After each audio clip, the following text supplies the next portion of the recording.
ডাইতে মনে হয় বাসি হয়ে গেছে। কেমন টক টক লাগতেছে, কেমন বাজে গন্ধ হইতেছে। ওরে জমিদার রে। নাজমার মা কিছু কইতাছ? না কিছু বলি নাই, ডালটা কালকে আমরাও খাইছি না রে।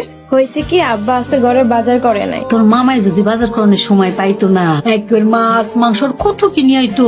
আমরা তো গরিব মানুষ, আমাদের একটা হইলেই হয়। ওরে আমার কি সৌভাগ্য, কতকাল পরে ভাইয়ের বাড়িতে আইলাম, আইসে আবার বোনটার সাথেও দেখা গেল। তুমি কবে আসছো? এই তো সকাল বেলায় আইছে। মা উনি কে? দেখো তো মায়ের কাণ্ড, নিজের খালারও চেনে নাই। আমি হইলাম গিয়া তোমার বড় খালা। আমি তো আপনাদেরকে কখনো দেখি নাই, তাই চিনতে পারি নাই। আসলে মা আমরা তো অনেক গরিব, তাই আমাগো বাড়িতে কোনো আত্মীয় স্বজন যায়ও না, আমাগো খোঁজ খবরও নেয় না। মাছ মাংস ফলমূল দিয়ে একদম ফ্রিজ ভইরা ধুয়ে দেয় সবসময়। নাজমার মা ওরে জমিদার রে। মুসা ভাই শরবত নাও, তোমাকে লাগে বানাইছি, তোমরা খাও। আমাদের জন্য বানিয়েছেন বলে কি তারা খেতে পারবে না? তুই আসলে অনেক বেশি কথা বলিস। আমরা গরিব মানুষ, শরবত খাইলে কি আর না খাইলে কি। খালাম্মার আসার পর থেকে কি পরিমাণের আপ্যায়ন হইতেছে।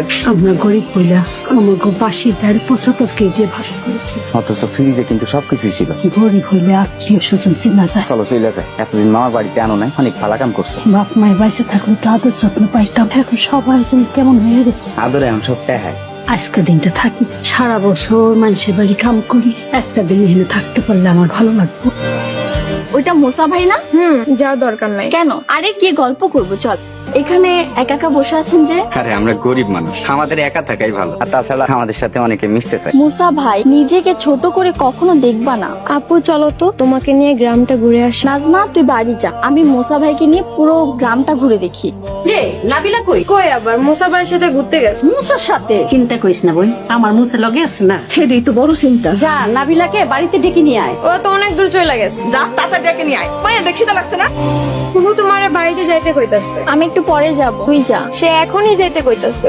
আপা একটু তাড়াতাড়ি দিয়ে দেন না। একটু সময় দাও বই, হয়ে গেছে। আরে এই কয়টা প্লেট ধুইতে যদি এতক্ষণ সময় লাগে, আপনি না মানুষের বাসায় কাম করেন, এমনি ভাবে করেন নাকি আমাকে বাসায় এসে রং করতেছে? আচ্ছা তুমি কি এই বাড়িতে কাম করতে আইছো? আমি তো কামের বেটি, কাম করলে সমস্যা আছে? সমস্যা আছে দেখাই তো কইতাছ। ছোট খালা কি এই বাড়িতে কোনো কাম করতেছে? তোর ছোট কালের সাথে আমার তুলনা? ওর বাড়িতে কত কামের সেরি। তুমি তো নিজেই কামের বেটি, তাই না? ঘরে যা, মা আমার কিন্তু কিছুই ভালো লাগতেছে না, চলো বাড়িতে চলে আসে। কইছি না আজকে দিনটা থেকে যাবো।